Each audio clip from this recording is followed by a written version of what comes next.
Hello friends, बहुत बहुत स्वागत है आज के इस सेशन में आप सभी का। आज के इस सत्र में हम फिजिक्स का एक बहुत ही इंपॉर्टेंट टॉपिक लेने वाले हैं और वो टॉपिक है कैपिलैरिटी एंड इट्स कॉज। केशिकात्व क्या है और उसका कारण क्या है, ये हम डिस्कस करेंगे आज के इस सेशन में। तो फ्रेंड्स, बिना डिले किए हुए आइए आज के इस सेशन में हम आगे बढ़ते हैं और जानते हैं capillarity and it's cause. Friends, capillarity के बारे में जानने से पहले हम ये जान लें कि कैपिलरी ट्यूब है क्या चीज और हम क्यों इसे कैपिलरी ट्यूब कहते हैं। कैपिलरी ट्यूब हम क्यों इसे बुला रहे हैं, इसका क्या रीजन है। तो फ्रेंड्स, कैपिलरी ट्यूब में जो स्टार्टिंग वर्ड है, स्टार्टिंग में आप देखिए कैपिला, तो ये जो कैपिला टर्म आ रहा है, इस कैपिला टर्म का मीनिंग होगा हेयर, यानी हमारे जो बाल हैं उस सेंस में एक कैपिला वर्ड को यूज किया जाता है, जो कि एक लैटिन भाषा का वर्ड है। लैटिन वर्ड कैपिला जिसका मीनिंग है हेयर, और उसके जो पतलापन है, आपके बालों का जो पतलापन है, इस वजह से यहाँ कैपिला वर्ड यूज करके एक बहुत ही पतली ट्यूब को हमने कह दिया कैपिलरी ट्यूब। कैसी पतली ट्यूब? आपने पाइप देखा होगा जिसके अंदर ये जो पाइप है, मान लीजिए जिससे वाटर जा रहा है, तो यहाँ इसके अंदर आपको बोर दिखाई पड़ता, होल दिखाई पड़ता। ये हॉलो सिलेंड्रिकल शेप में होता है, खोखला सिलेंड्रिकल शेप होता है। तो इसी टाइप का, जैसे वाटर वाली पाइप होती है, ऐसी ही ग्लास की बनी हुई पाइप होगी, ग्लास की पाइप, लेकिन उसके अंदर का जो हॉलो पोर्शन होगा, जो खोखला पोर्शन होगा, यानी जो बोर होगा उसके अंदर, वो बहुत ही फाइन होता है, जिसकी वजह से ये हमारी ट्यूब इतनी पतली होती है कि हम उसे कैपिला, जिसका मीनिंग हेयर है, और इस वजह से इसे हम कैपिलरी ट्यूब नाम देते हैं। तो फ्रेंड्स, यहाँ आप देख रहे हैं डायग्राम में भी कि एक ट्यूब आपको जो दिखाई पड़ रही है, जो अंदर से हॉलो है, खोखले सिलेंडर की तरीके से है, लेकिन ये बहुत पतली होती है, इसलिए हम इसे कैपिलरी ट्यूब कहते हैं। और फ्रेंड्स, पिछले वीडियोस में भी हम लोगों ने लिक्विड मेनिस्कस के बारे में जाना। यहाँ भी आप डायग्राम को देख करके लिक्विड मेनिस्कस को समझ पा रहे होंगे। आप जानते हैं कुछ लिक्विड ऐसे होते हैं जिनका जो आउटर फ्री सरफेस है, यानी उसका मेनिस्कस, वो कॉनकेव शेप लेता है, किसी में कॉन्वेक्स शेप लेता है और किसी में प्लेन रहता है। इस डायग्राम में आप देख रहे हैं कि जो लिक्विड का मेनिस्कस है वो कॉनकेव शेप लिए हुए है, ऐसे शेप में आपको मिल रहा है। और ये सारी चीजें हम कॉन्वेक्स शेप या प्लेन शेप के लिक्विड के लिए भी डिस्कस करते हैं। यहाँ हम कॉनकेव शेप का केस आपको डायग्राम में दिखा रहे हैं। तो फ्रेंड्स, कैपिलरी ट्यूब आपने लिया, जैसा कि ये डायग्राम आप देख रहे हैं। कैपिलरी ट्यूब को एक कंटेनर में आप लिक्विड लेंगे और उसमें हम एक खाली कैपिलरी ट्यूब को खड़ा कर देंगे वर्टिकली। जैसे ही आप कैपिलरी ट्यूब को खड़ा करेंगे फ्रेंड्स, आप देखेंगे कि लिक्विड कैपिलरी ट्यूब के अंदर या तो राइज करता है, यानी नॉर्मल जो लेयर है उससे ऊपर चढ़ जाएगा, या कुछ केसेस में आप देखेंगे कि नॉर्मल जो लेयर है, जिस कंटेनर में लिक्विड हमने लिया, उसके नॉर्मल लेयर से नीचे चला जाएगा। तो इस केस में आप देख रहे हैं कि जैसे ही कंटेनर में आप लिक्विड लेकर के और उसमें आप कैपिलरी ट्यूब को खड़ा करते हैं, तो लिक्विड इस कैपिलरी ट्यूब के अंदर जाता है और वो नॉर्मल जो लेयर है लिक्विड का कंटेनर में, उससे ऊपर चढ़ जाता है, यानी कैपिलरी ट्यूब में राइज कर गया। तो ये राइज वाला जो केस मिल रहा है कैपिलरी ट्यूब में लिक्विड का राइज करना, ये हमें उस केस में मिलता है जबकि जो लिक्विड का एक्सटर्नल सरफेस है, जो उसका मेनिस्कस है, वो कॉनकेव शेप ले रहा हो। कॉनकेव शेप जब लिक्विड ले रहा है उसका मेनिस्कस, उस केस में हम कैपिलरी ट्यूब अगर खड़ी करते हैं किसी कंटेनर में भरे हुए लिक्विड में, तो कैपिलरी ट्यूब के अंदर लिक्विड राइज करता है। और इसी तरह आप ये भी देख लीजिए कि अगर किसी कंटेनर में लिक्विड लिया और वो लिक्विड ऐसा है जिसका मेनिस्कस कॉन्वेक्स शेप बनाता है, तो जैसे ही आप यहाँ कैपिलरी ट्यूब को खड़ा करेंगे तो नॉर्मल जो लिक्विड की लेयर है उससे नीचे चला जाएगा कैपिलरी ट्यूब के अंदर लिक्विड का लेयर। तो इस तरीके से कॉनकेव शेप अगर लिक्विड मेनिस्कस है तो कैपिलरी ट्यूब के अंदर लिक्विड राइज करेगा, और अगर कॉन्वेक्स शेप का लिक्विड मेनिस्कस है तो कैपिलरी ट्यूब खड़ा करने पर लिक्विड का लेवल डाउन चला जाता है, नीचे चला जाता है। इसी फिनोमिना को जो लिक्विड कैपिलरी ट्यूब में राइज करता है या फॉल कर रहा है depending on the nature of the liquid and the material of the container, कि वो कॉनकेव शेप का मेनिस्कस दे रहा है या कॉन्वेक्स शेप का मेनिस्कस दे रहा है, इसके अकॉर्डिंग कुछ में राइज कर जाएगा कैपिलरी ट्यूब में लिक्विड का लेयर, कुछ में फॉल करेगा। और ये राइज या फॉल करने का जो फिनोमेना है इसी को हम कहते हैं capillarity, केशिकात्व। The phenomena of rise or fall of a liquid in a capillary tube in comparison to the surrounding is called capillarity। Surrounding के कंपैरिजन में, मतलब कंटेनर में लिक्विड लिया तो सराउंडिंग हो गया ये जो लिक्विड का लेवल है। अब यहाँ कैपिलरी खड़ी की, ये यहाँ राइज कर जाएगा तो लिक्विड का लेयर ऊपर चला गया, और अगर फॉल कर रहा है तो नीचे चला जाएगा। तो इन दोनों ही केस को राइज या फॉल करने का जो फिनोमेना है इसी को हम कहते हैं कैपिलैरिटी। तो यहाँ आप देख पा रहे हैं लिक्विड मेनिस्कस देखिए कॉनकेव है, यानी राइज कर गया लिक्विड कैपिलरी ट्यूब में, और अगर लिक्विड का मेनिस्कस कॉन्वेक्स शेप में है तो अपने सराउंडिंग के कंपैरिजन में, यानी जो कंटेनर में लिक्विड है उसके लेवल के कंपैरिजन में कैपिलरी ट्यूब के अंदर लिक्विड फॉल कर जाता है। तो फ्रेंड्स ये केस आपने देखा, इसी फिनोमेना को हम कहते हैं capillarity. Now the examples of capillarity from daily life.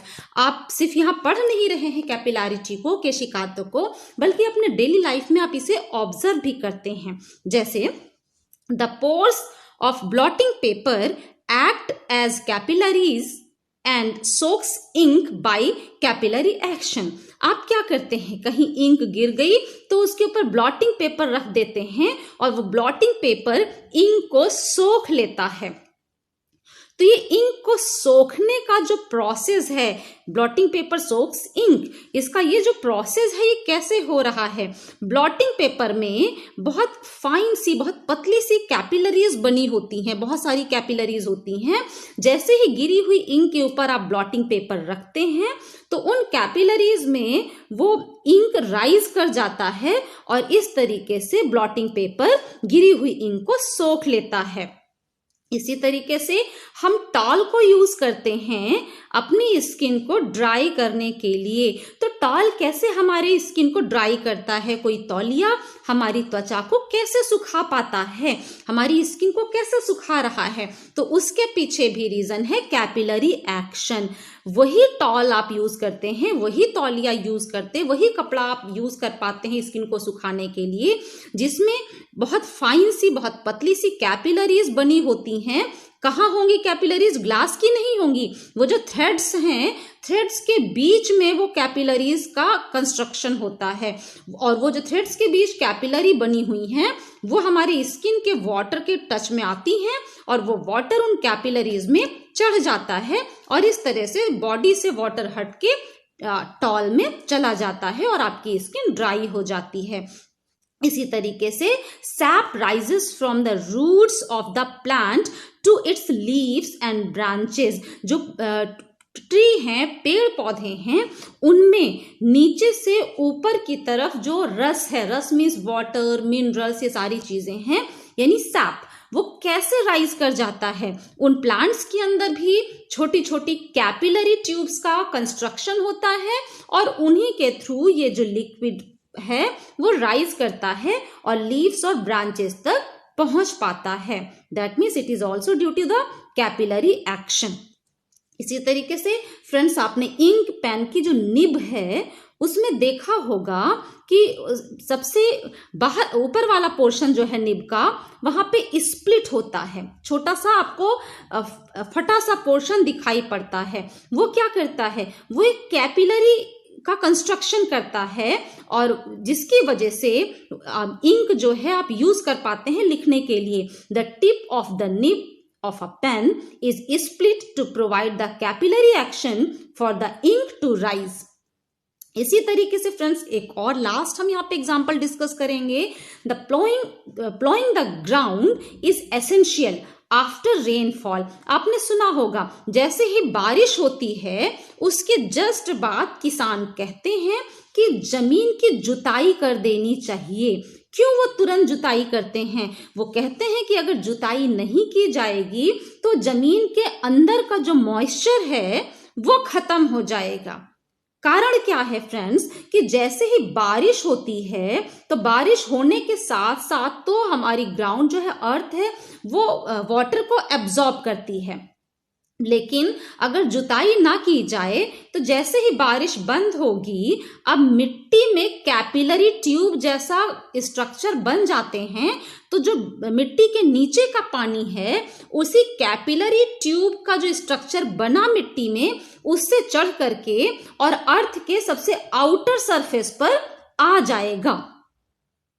इस तरीके से जो ग्राउंड के नीचे का पानी है वो ऊपर सरफेस पे आ गया. मीन्स समझिए ये ग्राउंड है, यहाँ से पानी एब्जॉर्ब होके अंदर चला गया. लेकिन जब बारिश बंद हो गई तो यहाँ मिट्टी में पतली पतली कैपिलरी ट्यूब का स्ट्रक्चर बन जाएगा और जो नीचे पानी इकट्ठा हुआ है जाकर के वो इन कैपिलरी ट्यूब के थ्रू चढ़ करके और ऊपर के लेयर तक पहुंच जाता है. और जब ऊपर आ गया तो यहाँ धूप निकलेगी, उसकी वजह से ये इवेपोरेट होकर के वापस एटमॉस्फेयर में चला जाएगा. लेकिन किसान चाहते हैं कि ये पानी जो मिट्टी के नीचे चला गया है वो वहीं रहे, जिससे मिट्टी में नमी बनी रहे. इस वजह से वो बारिश के तुरंत बाद जुताई करते हैं ग्राउंड की, और जुताई में ये जो कैपिलरीज बनी हुई ब्रेक कर देते हैं. कैपिलरी टूट जाने पर नीचे का पानी नीचे रह जाता है, वो अर्थ सरफेस के ऊपर आकर के इवेपोरेट नहीं होने पाता. और यहाँ पर भी रिस्पॉन्सिबल क्या है? Capillary action. इसी कैपिलरी एक्शन को रोकने के लिए किसान मिट्टी की बारिश के तुरंत बाद जुताई कर देता है, जिससे मिट्टी के नीचे की नमी बनी रहती है. तो फ्रेंड्स ये तो हम लोगों ने एग्जाम्पल डिस्कस किए. अब यहाँ पर जो कैपिलरी ट्यूब में राइज या फॉल देखा, तो हम राइज का एग्जाम्पल लेकर के आगे चलते हैं. इसी तरीके से बिल्कुल सिमिलर तरीके से फॉल का एग्जाम्पल भी स्टडी कर सकते हैं. अगर आपको उसमें भी किसी हेल्प की जरूरत हो तो आप कमेंट करना बिल्कुल भी ना भूलें, मैं आपकी हेल्प करूंगी. यहाँ हम राइज का एग्जाम्पल लेते हैं. Rise of liquid in a capillary tube. हम यहाँ देखेंगे कि किसी कैपिलरी ट्यूब में कितनी ऊंचाई तक लिक्विड राइज करेगा और वहां जाकर के फिर रुक जाएगा, और इस राइज का कॉज क्या है रियल, हम इसको भी यहाँ पर स्टडी करेंगे. तो friends, the basic cause of capillarity is surface tension of liquid.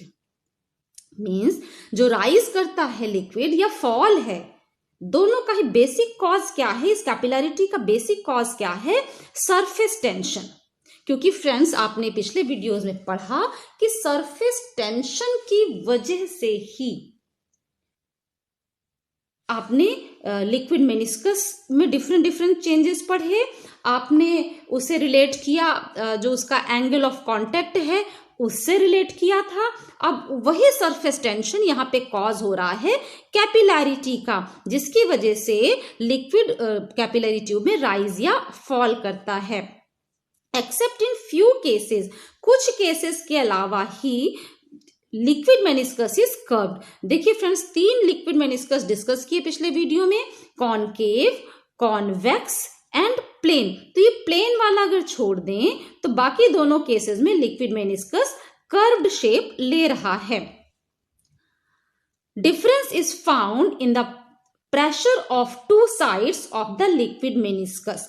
और जो लिक्विड मेनिस्कस यानी कर्व्ड शेप जो बना है, इसके 2 साइड्स, एक तो ये हो गया कॉनकेव साइड और एक ये उसका कॉन्वेक्स साइड. तो 2 जो साइड्स हैं लिक्विड मेनिस्कस के, जैसे कि आप यहां देख रहे हैं इस कैपिलरी ट्यूब में लिक्विड ऊपर राइज कर गया.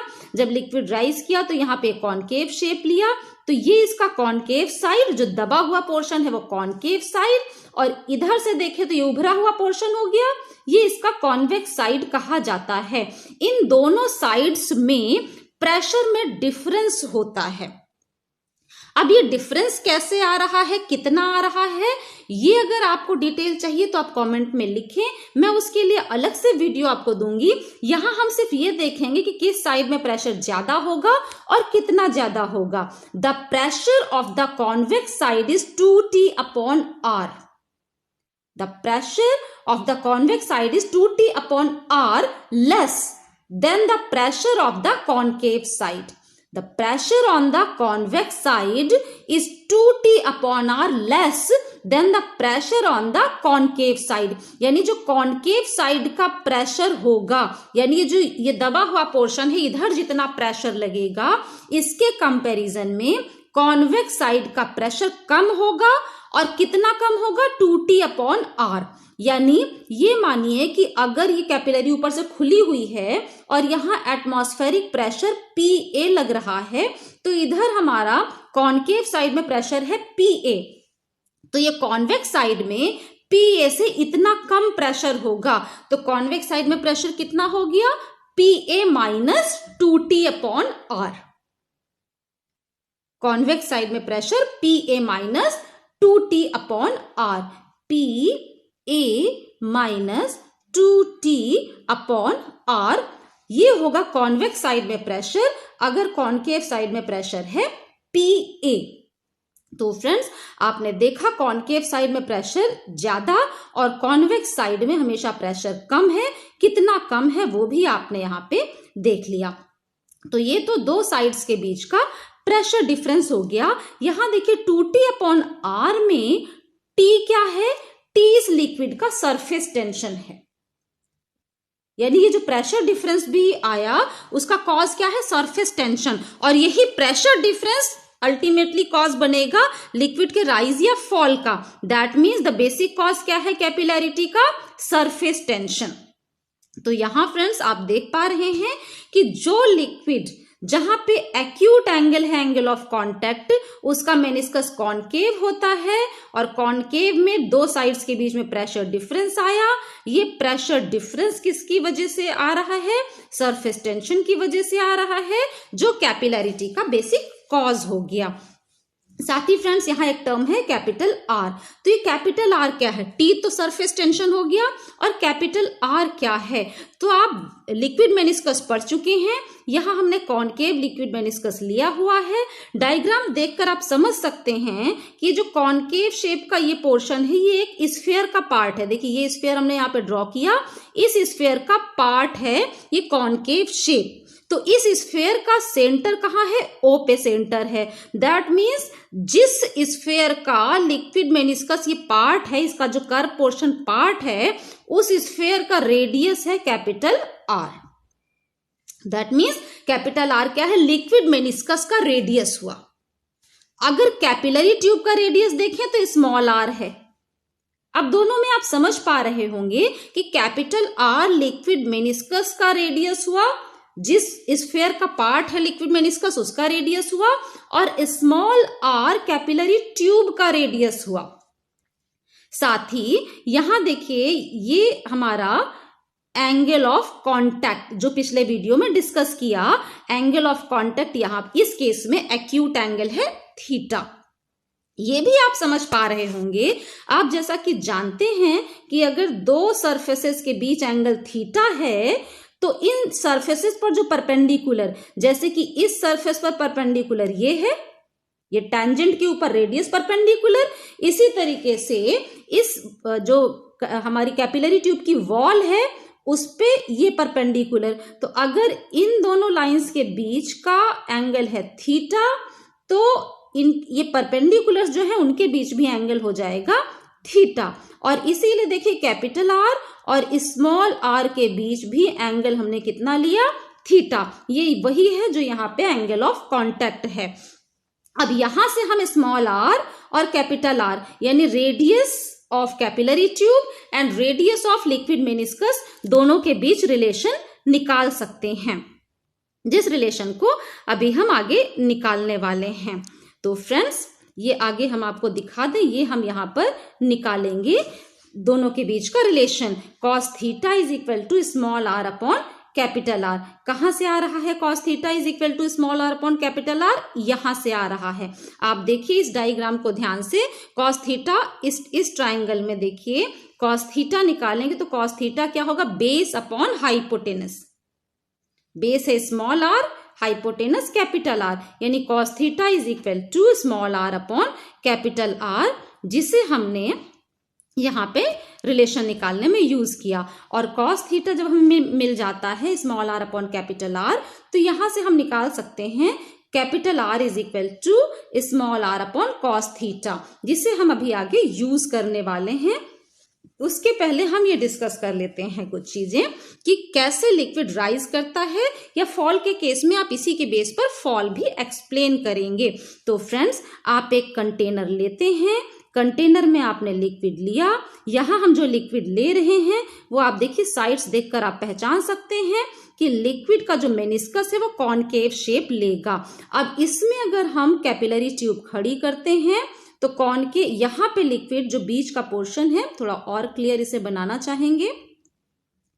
यहां हमने अपनी कैपिलरी ट्यूब को खड़ा किया।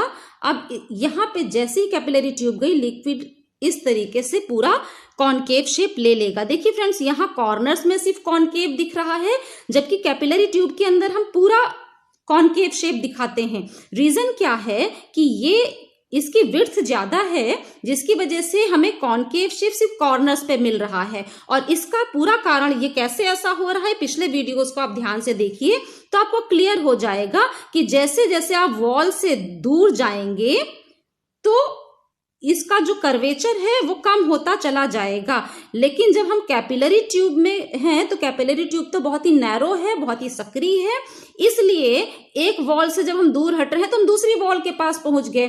तो यहाँ पर सिर्फ कॉर्नर्स पे नहीं बल्कि पूरा हमें लिक्विड मेनिस्कस कॉनकेव मिलता है, जबकि जो ज्यादा विड्थ वाले पॉट हैं उसमें सिर्फ कॉर्नर्स पे लिक्विड मेनिस्कस हमें कॉनकेव या कॉन्वेक्स शेप में दिखाई पड़ता है।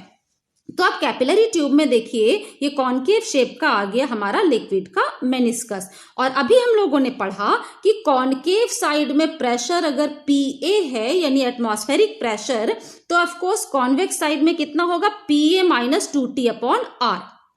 Pa minus 2T upon R. तो अब फ्रेंड्स आप ध्यान से देखिए कि यहाँ पर Pa यानी एटमॉस्फेरिक प्रेशर है, क्योंकि ये ओपन है एटमॉस्फेयर में। इसी तरीके से यहां पर भी Pa प्रेशर होगा एटमॉस्फेयर में ओपन, यहां पर भी Pa प्रेशर होगा एटमॉस्फेयर में ओपन। लेकिन अगर लिक्विड हमारा बैलेंस है, जैसे कि इस पार्ट में देखें तो लिक्विड में कोई राइज या फॉल नहीं है, यहां पर भी कोई राइज या फॉल नहीं है, यानी लिक्विड बैलेंस है। तो अगर यहां एटमॉस्फेरिक प्रेशर है Pa, तो लिक्विड सरफेस के जस्ट नीचे भी एटमॉस्फेरिक प्रेशर होगा Pa, सेम प्रेशर, तभी दोनों बैलेंस हुए। इसी तरीके से यहां एटमॉस्फेरिक प्रेशर Pa है तो इसके भी जस्ट नीचे Pa होगा, तभी लिक्विड बैलेंस होगा। लेकिन इस पोर्शन में अगर हम आते हैं तो यहां आप देखिए कि ऊपर प्रेशर Pa, लेकिन कॉन्वेक्स साइड में प्रेशर हो जाएगा Pa minus 2T। Convex side में प्रेशर हो जाएगा Pa माइनस 2T। और अब यहां देखिए हम रूल लगाएं, अगर लिक्विड के अंदर प्रेशर का रूल आप याद करें तो आप जानते हैं लिक्विड के अंदर सेम लेवल पर हर पॉइंट पर प्रेशर सेम होना चाहिए। अब यहां तो प्रेशर Pa ही था एटमॉस्फेरिक प्रेशर, यहां Pa ही था एटमॉस्फेरिक प्रेशर, लेकिन कैपिलरी ट्यूब के अंदर सरफेस से जस्ट नीचे प्रेशर हो गया Pa minus 2T upon R. That means same level पर प्रेशर सेम नहीं रहा, यहां पे प्रेशर और यहां पे सेम है लेकिन यहां कम हुआ। तो अब लिक्विड ऐसा करेगा कुछ कि इस जगह पर भी वही प्रेशर हो जाए जो यहां था, यानी Pa वैल्यू है कितना? Pa minus 2T upon R. तो कितना एक्स्ट्रा प्रेशर जनरेट करना पड़ेगा? 2T upon R extra pressure इस पॉइंट पर जनरेट करना पड़ेगा। तो वो प्रेशर कैसे जनरेट होगा? उसके लिए जो हाई प्रेशर साइड है वहां से लिक्विड लो प्रेशर साइड में फ्लो करेगा, यानी दोनों साइड से लिक्विड, इधर से और इधर से, दोनों साइड से लिक्विड कैपिलरी ट्यूब के अंदर जाना स्टार्ट कर देगा और कैपिलरी ट्यूब में लिक्विड राइज करने लग जाएगा। कैपिलरी ट्यूब के अंदर लिक्विड राइज करने लग जाएगा, ये राइज करेगा और कुछ ऊंचाई तक पहुंच जाएगा, जैसा कि आप साइड वाले डायग्राम में देख रहे हैं। अब इस केस में हम आ जाते हैं और कुछ हाइट तक गया, मान लीजिए h हाइट तक, और अब वो आगे बढ़ना रुक जाएगा। तो कब लिक्विड आगे बढ़ना रुकेगा? तब रुकेगा जब यहाँ का प्रेशर PA, यहाँ का प्रेशर PA, यहाँ का भी PA हो जाए। तो ये PA कब होगा? हमारा जो कैपिलरी ट्यूब के अंदर हमने प्रेशर दिखाया वो PA कब होगा? पहले तो था PA माइनस 2T/R। ये तब होगा जबकि ये जो लिक्विड की h हाइट है, ये जो लिक्विड की h हाइट है, इस हाइट का जो प्रेशर पड़े कहां पे? इस पॉइंट पर, वो 2T/R के बराबर हो। मींस पहले तो इस पॉइंट पर प्रेशर था PA माइनस 2T/R। अब लिक्विड ऊपर चढ़ गया तो इस हाइट का प्रेशर हो गया 2T/R, जो जुड़ करके इसको कैंसिल करेगा, बचा कितना? PA। यानी अब हमारा जो कैपिलरी ट्यूब के अंदर सेम लेवल वाला पॉइंट था, वहां पर भी प्रेशर हो जाएगा PA। यहां पर भी हमारा प्रेशर, इस पॉइंट पर प्रेशर हो गया PA। क्यों? क्योंकि लिक्विड की इस हाइट का प्रेशर हो गया 2T/R, जो PA माइनस 2T/R के साथ जुड़ करके इस पॉइंट पे टोटल प्रेशर दे देता है PA। और इस वजह से आपने देखा कि लिक्विड राइज करता है। इसी तरीके से आप कॉन्वेक्स शेप में लिक्विड के फॉल को भी एक्सप्लेन कर सकते हैं, और यही बातें मैंने यहाँ पर सारी मेंशन कर दी हैं जो हमने आपको एक्सप्लेन किया। We have a capillary tube of radius small r dipped in a liquid of surface tension T and density rho. जो लिक्विड हमने लिया है इसका सरफेस टेंशन T है और इसकी डेंसिटी है रो। इसमें जो हमने कैपिलरी ट्यूब खड़ी की है उसका रेडियस है small r and the angle of contact is acute angle. अभी हम लोगों ने एक्यूट एंगल थीटा लिया था और इसी वजह से इसमें कॉनकेव शेप बन रहा है लिक्विड के मेनिस्कस का। The pressure on the convex side is 2T/R less than the pressure on the concave side, जो मैंने भी आपको एक्सप्लेन किया। So the difference of pressure between the two sides, कितना डिफरेंस आया दो साइड्स में? यानी कॉनकेव साइड और कॉन्वेक्स साइड में जो डिफरेंस आया वो 2T/R है, और इसी डिफरेंस की वजह से लिक्विड राइज किया कैपिलरी ट्यूब में, जिससे लिक्विड के अंदर सेम लेवल पर प्रेशर सेम हो गया और लिक्विड बैलेंस हो गया। तो ये हमारा कैपिलरी ट्यूब का बैलेंस केस आया। तो फ्रेंड्स आप देख पा रहे हैं कि ये जो लिक्विड का हाइट है h, वो कितना होना चाहिए? ये हाइट इतना होना चाहिए कि इस लिक्विड कॉलम का प्रेशर, इस कॉलम का प्रेशर 2T/R के बराबर हो जाए, और इस पॉइंट पर प्रेशर हमारा जिससे PA के बराबर आ जाए। और इसी बात को अभी हमने आगे एक्सप्लेन करना है, पर उसके पहले ये चीजें हमने आपको दिखाई थी, और इनको दिखा करके हमने यहां से ये प्रेशर को अलग टर्म में रिप्रेजेंट करना चाहा है। हमने प्रेशर को यहां से क्यों रिप्रेजेंट किया? यहां देखिए P = 2T/R आया है, जो डिफरेंस आया है प्रेशर का, और यहां से हमने कैपिटल R की वैल्यू निकाली, जिसे हमने इस फॉर्मूले पे सब्स्टिट्यूट किया। जैसे ही इसमें आप सब्स्टिट्यूट करते हैं कैपिटल R की वैल्यू, तो ये प्रेशर कुछ इस फॉर्म में आ जाता है। ये जो प्रेशर डिफरेंस है टू साइड्स के बीच में, यहां से आपने ये चीजें निकाली। अब हम आगे देखते हैं कि लिक्विड के केस में due to the excess pressure P on the concave side of liquid meniscus, concave side में जो प्रेशर है ज्यादा है और कॉन्वेक्स साइड में कम है, जिसकी वजह से लिक्विड राइज किया। The liquid rises in the capillary tube to the height h height तक राइज कर गया। Now the property of liquid pressure inside the liquid is satisfied. कौन सी प्रॉपर्टी? कि सेम हाइट पर प्रेशर होगा same. The pressure in same level of the liquid becomes equal. That was disturb due to concave shape. जब जैसे ही यहाँ पे concave shape बना था, भी जैसा पीछे एक्सप्लेन किया, तो आपने देखा था यहाँ प्रेशर PA था, यहाँ PA था, लेकिन यहाँ हो गया था PA माइनस 2T/R, जो कि डिस्टर्ब हो गया था। और उसी को बैलेंस करने के लिए लिक्विड ऊपर राइज करता है, जिससे सेम लेवल पर सेम प्रेशर जनरेट हो जाता है। That condition of same pressure was disturbed due to the concave shape of the liquid meniscus in the capillary tube. The hydrostatic pressure, यानी इस liquid column का जो pressure आया है exerted by the liquid column becomes equal to the excess pressure. यहाँ जो excess pressure आ रहा है P, जिसको हमने एक्सेस प्रेशर लिया P, उसकी वैल्यू कितनी है 2T/R, और 2T/R के बराबर ही इस लिक्विड कॉलम का हाइड्रोस्टैटिक प्रेशर होगा, तभी इस पॉइंट पर प्रेशर बन जाता है PA, यानी वही प्रेशर जो यहां था। तो फ्रेंड्स, आपको इतनी चीजें समझ में आई होंगी।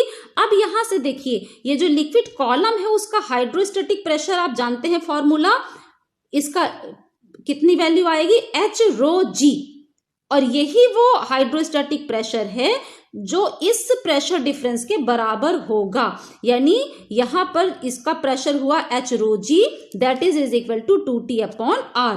तो ये आया hydrostatic pressure P is equal to H-ρg, और H-ρg को हमें किसके बराबर रखना है, जो अभी पीछे आपने स्टडी किया कि कितना दो साइड्स के बीच में प्रेशर डिफरेंस था, P is equal to 2T/R, और जिसे आपने R के जो रिलेशन निकाला था स्मॉल r के साथ में, वो यूज करते हुए आपने अलग एक नया रिलेशन दिया था P का 2T cos theta upon small r।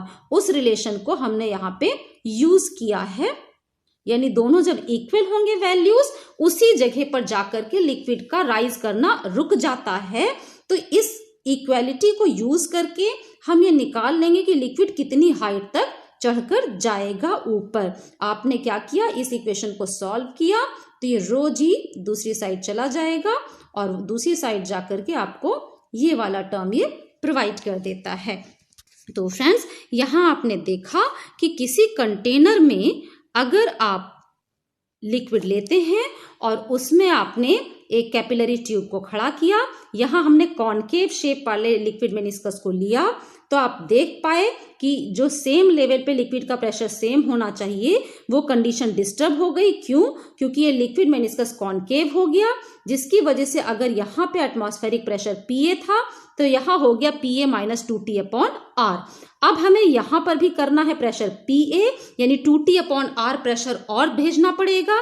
उसके लिए लिक्विड ट्यूब में राइज करेगा और ऊपर चढ़ गया। ऊपर चढ़ने से जो इस लिक्विड कॉलम का प्रेशर आया, प्रेशर कितना आया H-ρg, वो किसके बराबर हो गया 2T/R, और जिसकी वजह से जो लोअर पॉइंट पे यहाँ पर इस पॉइंट पर प्रेशर PA माइनस 2T/R था, उसमें ये H-ρg is equal to 2T/R value जुड़ गई, और उसने जुड़ करके यहां पर भी प्रेशर कर दिया PA, यानी सेम लेवल पर सेम प्रेशर की कंडीशन सेटिस्फाई हो गई। और इसी रिलेशन को यूज करके, यानी H-ρg is equal to 2T/R को यूज करके हम ये निकाल पाए कि लिक्विड किसी कैपिलरी ट्यूब में कितनी हाइट तक चढ़ जाएगा। और इसी तरीके से आप लिक्विड फॉल को भी डिस्कस कर सकते हैं। फ्रेंड्स, अगर कोई क्वेरी हो तो आप कमेंट जरूर करिएगा। अगर ये वीडियो आपके लिए हेल्पफुल है तो आप वीडियो को लाइक करना और चैनल को सब्सक्राइब करना बिल्कुल भी ना भूलें। Thank you.